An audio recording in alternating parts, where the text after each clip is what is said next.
رمضان کا حق جتنا مکمل طور سے ادا کرے گا اسی قدر اس کے اندر تقوی پیدا ہوگا. ایک انسان نے زیادہ حق ادا کیا رمضان کا، اس کے اندر زیادہ تقوی پیدا ہوگا.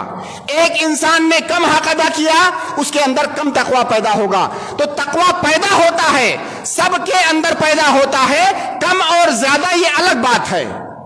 آپ بتائیے کہ ایک گنہگار سے گنہگار انسان اگر رمضان کے اندر روزہ رکھتا ہے، صبح سے شام تک بھوکا اور پیاسا رہتا ہے. عام دنوں میں بیویاں پیتا تھا، رمضان میں بیوی نہیں پی رہا ہے. عام دنوں میں اور کئی سارے گناہ کرتا تھا، رمضان میں روزے کی حالت میں نہیں کر رہا ہے. کیا اس کا یہ نہ کرنا کیا یہ تقوی ہے کہ نہیں ہے؟ یہ تقوی ہے. یہ الگ بات ہے کہ تقوی کا لیول الگ الگ ہو سکتا ہے، لیکن رمضان کے اندر روزہ رکھنا یہ بذات خود ایک تقوی ہے. تو تقوی پیدا ہوتا ہے، کتنا پیدا ہو رہا ہے یہ الگ مسئلہ ہے. اسی طرح سے تقوی کا نہ پیدا ہونا یہ صرف شیطان پر ڈیپینڈ نہیں کرتا ہے، جیسا کہ میں نے ابھی عرض کیا. گناہوں کے کرنے کا ایک سبب ہمارا اپنا نفس ہوتا ہے. ہمارا نفس تو قید نہیں ہے، ہمارا نفس ہمارے پاس ہے، اور اس نفس امارہ کی بنیاد پر، نفس امارہ کے بہکاوے میں آنے کی بنیاد پر ہم اپنے اندر تقوی نہیں پیدا کرتے ہیں. خلاصہ کلام یہ کہ رمضان یہ تقوی کا مہینہ ہے. ہمیں کوشش کرنی چاہیے کہ اللہ رب العالمین نے اس مبارک مہینے کو، جسے ہمارے لیے تقوی کا مہینہ بنایا ہے، اس مہینے کے اندر اپنے اندر تقوی پیدا کرے، اور ہم اپنے نفس کی اس بات پر پریکٹس کریں کہ یہ جو تقوی رمضان میں ہمارے اندر پیدا ہو رہا ہے یہ تقوی ہماری ذات کا حصہ بن جائے.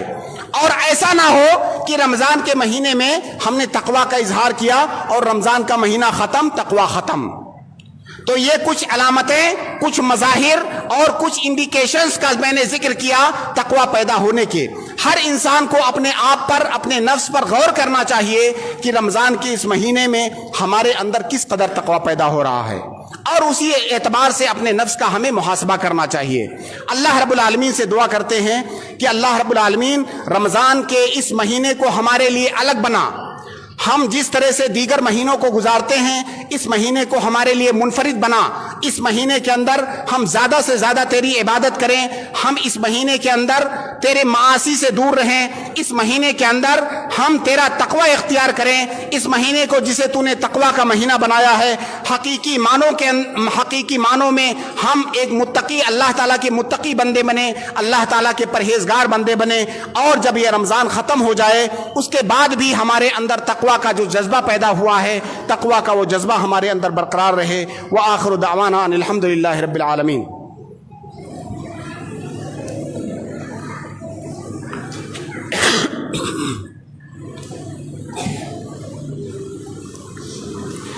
ان الحمد للہ نحمده ونستعینه ونستغفره ونعوذ باللہ من شرور انفسنا ومن سیئات اعمالنا.